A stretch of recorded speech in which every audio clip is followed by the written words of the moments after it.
Can the Falcons offense function without Kyle Pitts and get a critical win in a game against the Washington Commanders to keep their playoff hopes alive this weekend? You are Locked On Falcons, your daily Atlanta Falcons podcast. Part of the Locked On Podcast Network, your team every day.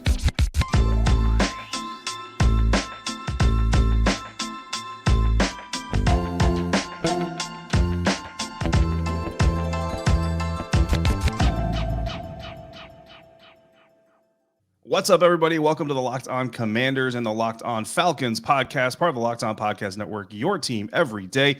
We are your daily podcast covering the Washington Commanders and the Atlanta Falcons, free and available on all platforms, including YouTube. And, of course, we thank you for making us your first listen or your first view of the day. I'm David Harrison, credential media member covering the Washington Commanders for Commander Country. And, of course, this prestigious network previewing this weekend's game with Aaron Freeman, host of Locked On Falcons, the Falcons prophet and writer for the Falcoholic. Make sure you're following Aaron on Twitter at FalcFans, and you can find me at DHarrison82. As always, our Crossover Thursday episodes are brought to you by Prize Picks, daily fantasy made easy. You pick 2 to 5 players. You predict whether or not they're going to score more or less than their Prize Picks projection. And if you're right, you can win up to 10 times your money on any entry. First-time users, you get a 100% instant deposit match up to $100 using the promo code Locked On. That's prizepicks.com or the PrizePicks app. Use the promo code Locked On. Aaron, I'm going to do everything I can to not say Buccaneers, because typically when we do crossovers, it's the Bucs and the Falcons, but it's not the case this time. The Atlanta Falcons get to come up to the DMV. I don't know if they're going to be okay with how fancy FedEx is compared to their stadium, but hopefully they'll be able to live with it. What's going on with the Falcons? What's the biggest story for the Falcons entering this matchup? Yeah, it's adjusting to life without Kyle Pitts, right? He's suffered that knee injury last week. We know we're hoping that he'll be back at some point this year. He's on IR currently, so that means he's got to miss at least 4 weeks. But given the situation, given an MCL tear, sprain, whatever it is, and the Falcons haven't been too forthcoming with information on that front, as so many NFL teams are when it comes to injuries. Right now it's really at a point where if he does come back, it might be at the very end of the season where they're facing your other team like the Bucs in week 18, or potentially if the Falcons, somehow manage to, overtake the Bucs and win the NFC South and make the playoffs. Maybe we see Kyle Pitts at that point in time. But it's going to be really hard for the Falcons to win games, including this weekend, without Kyle Pitts. I know much has been made of his lack of production and the fantasy folks being upset with, how many targets he's not getting, how many catches he's not getting, all that stuff. We've talked about it all the time on Locked On Falcons. But the truth of the matter is having Kyle Pitts on the field makes your team better. And that's been clear even when he's not getting those targets. Just the attention he draws from the defense opens up opportunities for other playmakers. And now you're not going to have that. And how do the Falcons deal with that? Now, obviously, the strength of their offense has been running the football. They're the number 2 ranked rushing offense in the league based off of yards. So it's not as if they need Kyle Pitts in a healthy passing game to be an effective offense. But certainly you would like to have it in your back pocket, because potentially, like in this game, you might need to go down the length of the field in the fourth quarter to go get that W, and having a playmaker like Kyle Pitts is certainly an asset there, and they won't have that. And, can they handle that this week and in the coming weeks? Yeah, no, and you know what? You touched on something very interesting, and that's why I love these crossovers. It's my second favorite episode of the week. My first one being Victory Monday live episodes that we get to do. So, of course, when the Commanders lose, my favorite episode is Crossover Thursday, because we talk about the next game and hopefully getting to that Victory Monday episode.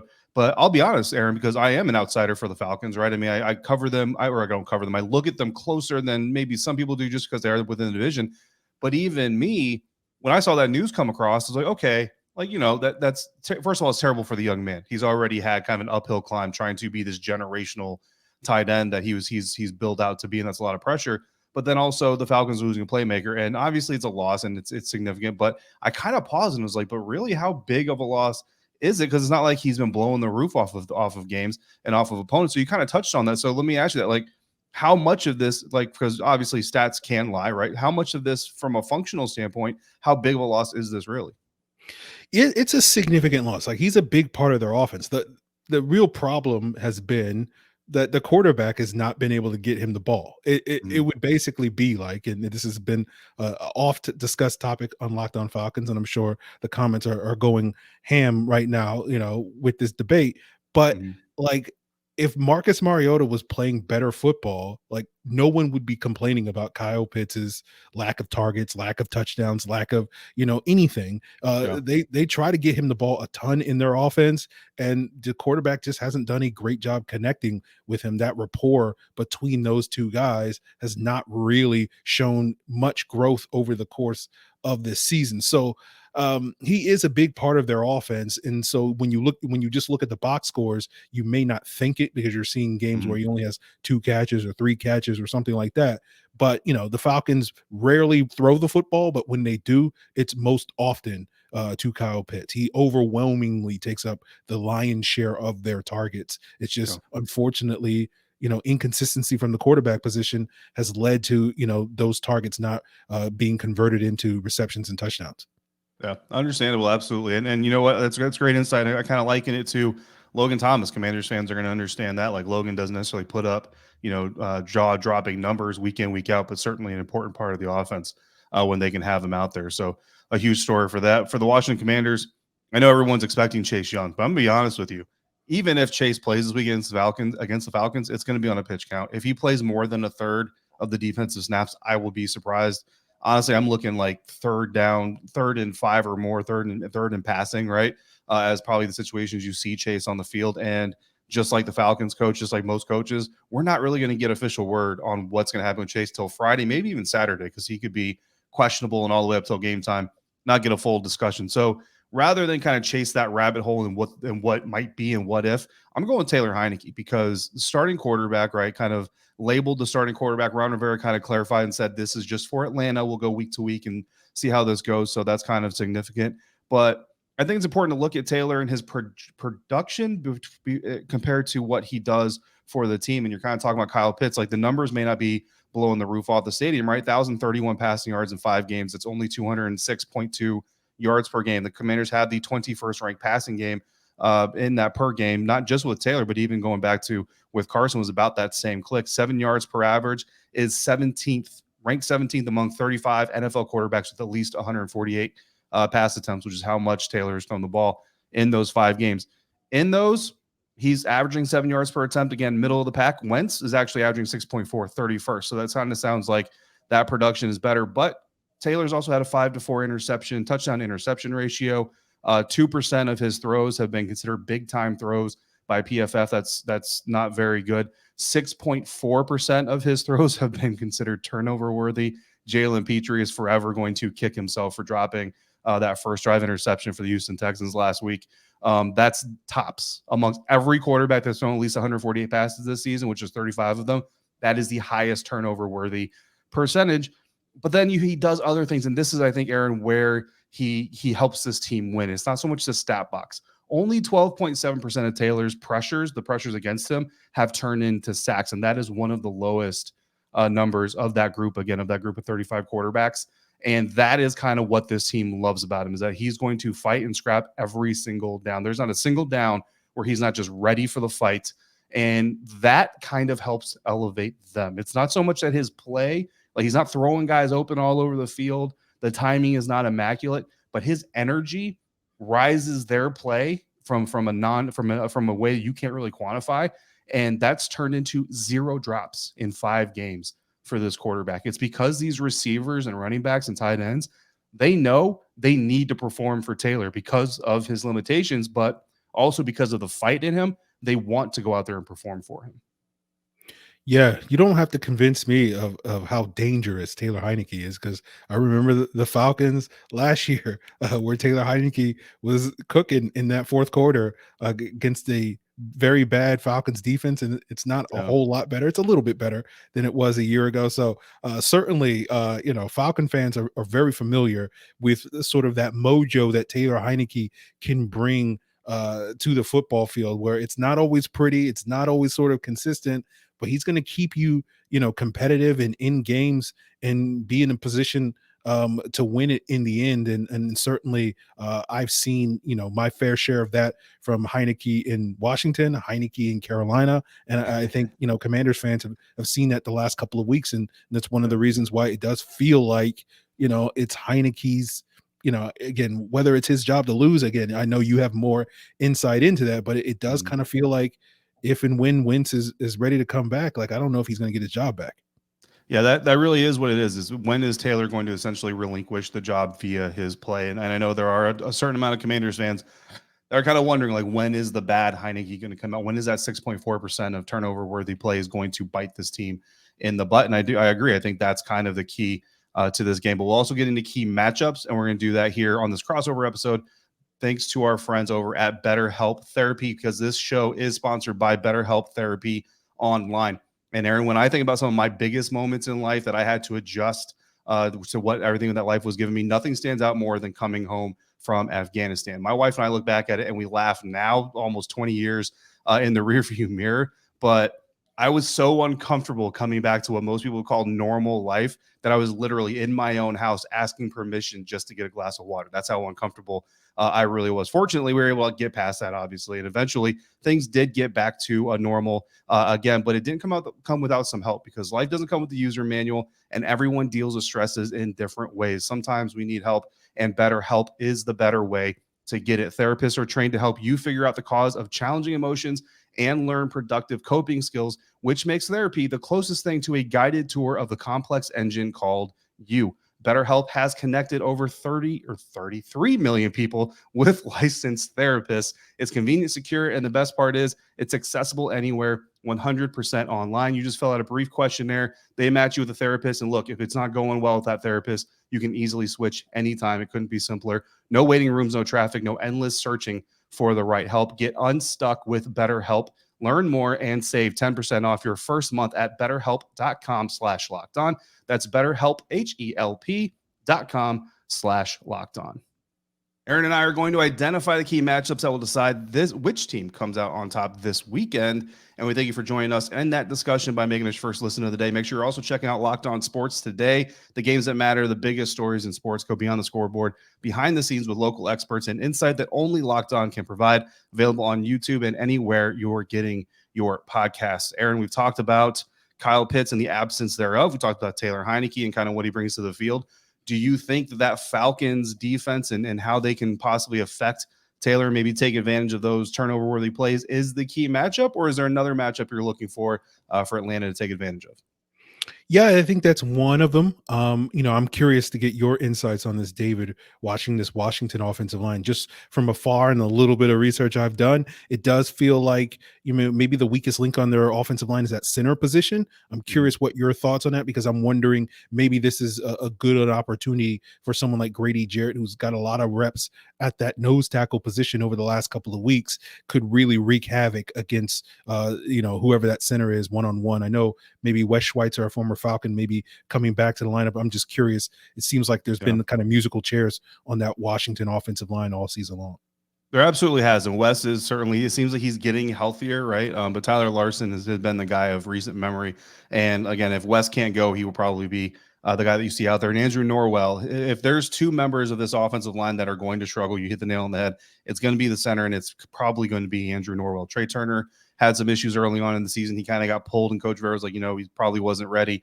But in the time that he's come back, he's been a pretty steady part. And then those tackles have honestly been fairly steady as well. Now, right tackle Sam Cosmi missed some time with an injury on his hand, and he's kind of coming back more and more, splitting some time, getting in there a little bit, getting off the field a little bit. So the more that he gets healthy, the better that kind of gives that depth on the offensive line. But I do think that you're right that if the Falcons are able to penetrate the offensive line, it's going to be either from the center position or Andrew Norwell. Okay. Well, I think that, is sort of where I think one of the key matchups is, up front. But on the back end, I'm very eager to see the Terry McLaurin versus Terrell matchup. Yeah. Right. We saw a couple of weeks ago in that Philly game, Darius Slay kind of shadowed Terry McLaurin. Terry McLaurin still had a big game. Terrell, while a year ago probably would have been ranked above Darius Slay as one of the top cover corners has not quite lived up to that billing this year, has often drawn the matchup with number one receivers, has had some good games. Like he had a great game against Amari Cooper earlier this season. DK Metcalf helped shut those guys down, but has struggled from time to time against guys like Michael Thomas and Mike Evans and others this year. So I'm very curious to see if the Falcons shadow Terry McLaurin with AJ Terrell, which I assume they will, and how that matchup goes, because I think, if you have Grady Jarrett getting that pressure up front, if you have AJ Terrell, probably not shutting down Terry McLaurin, but just at least keeping him contained, limiting some of those big plays that he got a couple of weeks ago on that Monday Night Football and eliminate those, then I think that's a very favorable situation for this Falcons defense to basically slow down this Commanders offense and be in a position to win the game late in the game. Yeah, absolutely. What I love about these conversations, Aaron, is that Terry McLaurin is becoming a measuring stick wide receiver. And I love that, because that's kind of the next step into him becoming known as maybe one of the best receivers in the National Football League. It's been Terry's their top guy. So if Terry gets going, that gives them a chance. But now it's, how does our number one guy match up against him? Because we want to see just how good he can be, or prove to people how good he can be. Go back to the Eagles crossover. Gino Camilleri, Locked On Eagles, talked about big play Slay and said, this is supposed to be one of the best lockdown corners in the game. This is where you prove it. And again, measuring stick comments. And then you go to the Houston Texans, and he didn't play, but Derek Stingley Jr., Cody Davis of Locked On Texans, was really hoping to get to see Derek Stingley, because there's been some talk about him having kind of a down rookie year. So this could be his opportunity to show people, like, look, not blowing the roof off the league, but I'm still an NFL corner. Unfortunately, we didn't get to see that matchup. But again, trying to show how good a guy is. And then now AJ Terrell, and I love your comments, trying to show how good he can be against one of the league's best, because I think it shows the maturation of Terry McLaurin, and I love to see it, because he's one of the hardest working dudes in the league, I have to believe. My matchup for this game, and Commanders fans, it's going to sound familiar, it's the running game. It's the Commanders running game versus the Falcons rush defense, and I'm going to keep going to this well until it is dry. Commanders rush for 150 plus yards in each of the last two games. 3 times all year they've done it. All 3 times they've won the game. Green Bay, Philadelphia, and Houston. Those are the 3 opponents. They did it again. They rushed for over 137 yards in 4 of Taylor Heinicke's 5 starts. So that shows you the commitment that Washington is making. 4 times the Commanders have run 30 times or more. Minnesota, Green Bay, Houston, Philly, all 4 with Taylor Heinicke as starting quarterback. And you would say they probably should have won that Minnesota game. Again, one of those dangerous throws bit Taylor Heinicke and the Washington Commanders in the butt and cost them that game. Chris Russell, my co-host of Locked On Commanders, says that this is not sustainable, that this running game is not sustainable. And I agree with him, Aaron. But I do think that Scott Turner, like me, is going to continue going to this well until the team says, no, man, you're not carrying any water in that thing anymore. You minimize opportunities for Taylor Heinicke to make a mistake. You wear out the opposing defense. You shorten the game. I think 10 drives or less is what the Washington Commanders want this game to be. And even though Atlanta has a better run defense statistically, and this is where I need your insight, because, again, stats sometimes lie. Atlanta has a much better run defense statistically than the last 2 defenses that the Commanders have really taken advantage of. I do think they're still going to come out trying this method and hoping they don't have to rely on Taylor's arm. Yeah, I would say the stats lie. The Falcons' run defense has not been particularly great this year. I think that's what's so fascinating about this game, because, it's funny you talk about sustainability. This is what we were talking about with the Falcons earlier this season, where it's like they're so run heavy that can they rely on that game in and game out? And there's been games where they couldn't, but for the most part, they've been able to do that. And then this matchup is so interesting to me, because it's basically 2 teams that just basically all they want to do is just run the football and never throw the football. Like 3rd and 2, maybe we'll throw the ball, but outside of that, we're just going to run the football. And, I was a huge fan of Brian Robinson coming out. I think he's going to have a pretty good day against this Falcons front, just kind of grinding it out, similar to how the Falcons, utilize Cordero Patterson and Tyler Algier and Caleb Huntley, this sort of 3-headed monster they have in their backfield, just kind of grinding it out. And basically whichever team can sort of just keep the chains moving, control the clock, control possession, probably will wind up, sort of winning this game in the end. So it's 2 very similar matchups, and ultimately it'll just kind of boil down to who can win in the trenches.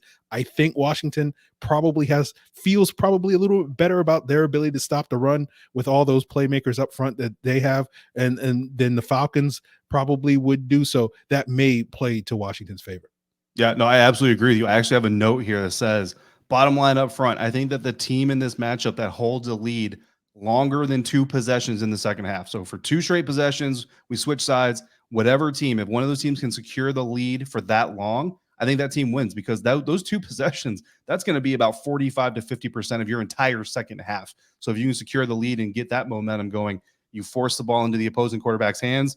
And I think that's where the opponent kind of probably falls apart just a little bit. So we've got the key matchups. We've got the biggest stories. We're going to put it all together. We're going to tell you who is going to win this game. And we're going to do that thanks to BetOnline, because this Crossover Thursday episode is brought to you by BetOnline.net, your number one source for sports betting info, stats, and news and analysis. Get the latest odds and trends for every professional and amateur league available, from football to basketball, soccer, esports. You got it all at BetOnline.net. And if you love sports podcasts, which you probably are at least partial to them because you're listening to this, you can find those over at BetOnline as well. Following week 11, Patrick Mahomes is the favorite to win the NFL MVP this season, and former Alabama quarterbacks Tua Tagovailoa and Jalen Hurts are both second and third, respectively, in those odds. So if you want to get some money in on that action, you can do that at BetOnline. Always the fastest and easiest way to get your betting fix. Head to the website today or use your mobile device to learn more at BetOnline, where the game starts. Today's Crossover Thursday episode also brought to you by SimpliSafe. If you've thought about securing your home with home security,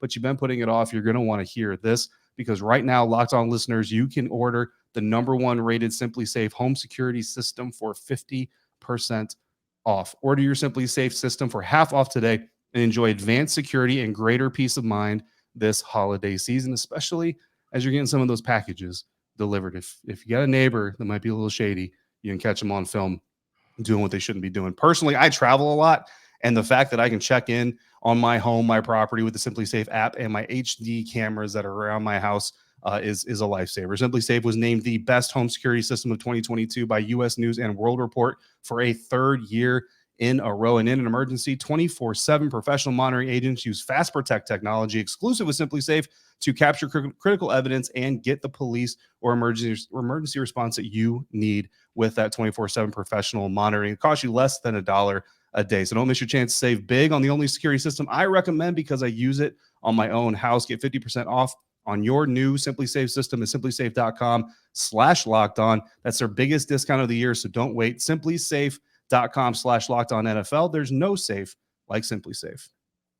All right, guys, point of no return here. We're going to make some predictions. So Aaron Freeman and I are going to put our names on the line, our predictions on the line, and I'm going to say something that's not going to make Mike Anderson very happy. So he's just going to have to live with it. Aaron Freeman, I'm already getting screenshots from Mike booing my shows because we're talking about Commanders and Falcons. So shout out to Big Mike out there. Commanders are at home, favored by 4, which really is favored by 1 because the home team technically usually gets about a field goal advantage anyway, versus the Atlanta Falcons.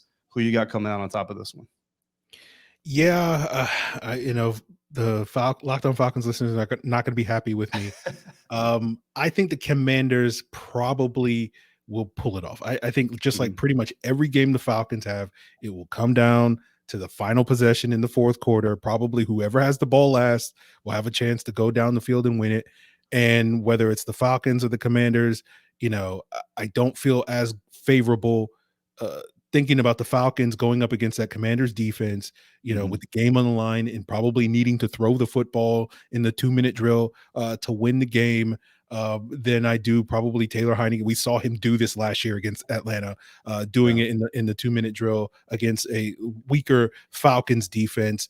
I think the thing that may go in the Falcons' favor is if they can get off to a good start. They have traditionally not done that on the road this year. They kind of need to, but if they don't get off to a great start, maybe this is the week where that's okay, because Washington, from what I have seen, has not been a great first quarter team. Maybe outside of that Eagles game, they haven't really done a whole lot to play with leads. So this may be a week where if the Falcons do get off to another typical slow start in the road, maybe that's not going to get them in as big a hole as it has done in previous weeks. And so maybe they'll be able to climb out of it. But, all that to say, right now I'm feeling like this is probably going to be a low scoring kind of grinded out game, back and forth, field position, special teams. If Cordero Patterson can have a repeat touchdown on a kickoff return, that may be the thing that gives the Falcons the lead. But I have the Commanders winning a close one, something around like 24-21 or something like that.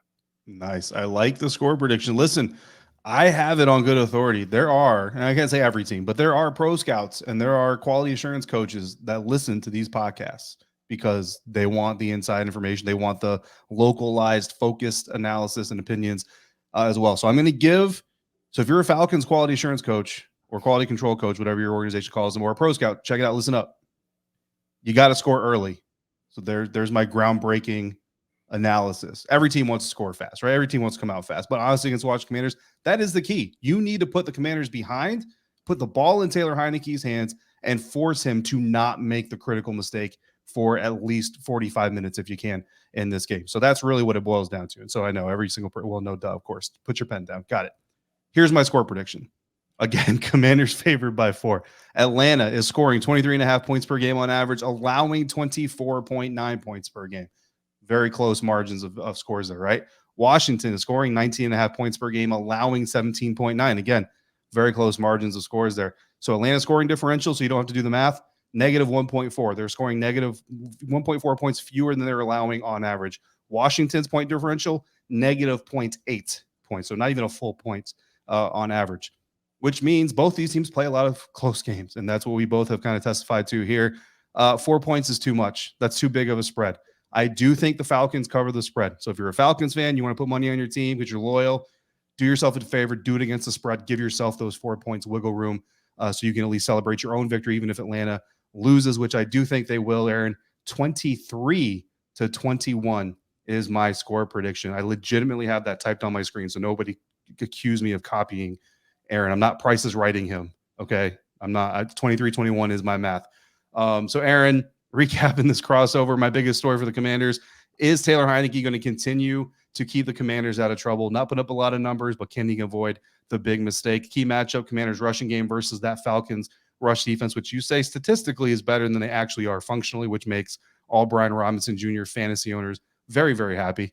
Score prediction, Falcons do cover the spread, I think, but Washington gets their 3rd straight win and sets up the possibility, Aaron, that 3 NFC East teams could have 8 wins or more after week 13. Yeah, it'll be interesting to see who sort of emerges out of the NFC East, where it's been a lot more competitive than I think a lot of people sort of expected going into the season, with teams like the Giants and the Commanders being probably, well, maybe not Commanders fans, but being a little bit better than people thought. But, you know, with the Falcons, their biggest story of the week is sort of what adjustments they can make with Kyle Pitts down for probably the rest of this season, and if they can sort of, you know, pick up that slack in the passing game, or will they just lean more heavily on that running game? The key matchup in this game is going to be that Terry McLaurin versus AJ Terrell matchup, but also up front, you want to see if Grady Jarrett can cook against a questionable Washington interior offensive line. And for the final score prediction, very similar to what David has, I have the Commanders winning 24-21, but the Falcons do wind up covering, maybe getting that backdoor cover on the spread. Absolutely. It's going to be a fun game. Should be an interesting, might be the fastest game of the year. I usually don't get home from FedEx games till about 9 p.m. I told my wife I might be home for dinner on this one. I might be home in time for dinner. I don't think so, but it could be a very, very quick one. So we appreciate you, Aaron. Of course, appreciate all of you out there for making Locked On Commanders, Locked On Falcons your first podcast listen of the day. For your second listen, check out our friends over at Locked On Sports Today. Every once in a while, we're on there too, so you can find us from the games that matter the most, of the biggest stories in sports. Go beyond the scoreboard, behind the scenes with local experts and insight that only Locked On can provide. Locked On Sports Today, available on this app, YouTube, or wherever you get your podcasts. For the illustrious Aaron Freeman, one of my favorite hosts on this entire network, guys, host of Locked On Falcons, writer for the Falcoholic. I am David Harrison, one of the hosts of Locked On Commander. Shout out to the Rooster, my partner in crime and writer for Commander Country. If you're out and about, please be safe, be kind to one another, enjoy the game this weekend. Look, guys, June is coming, so enjoy while you have football. Even if it's not good football, enjoy while you have football. If you see us around, make sure you say hi. Thank you for joining us on this Crossover Thursday episode on the Locked On Podcast Network, your team every day.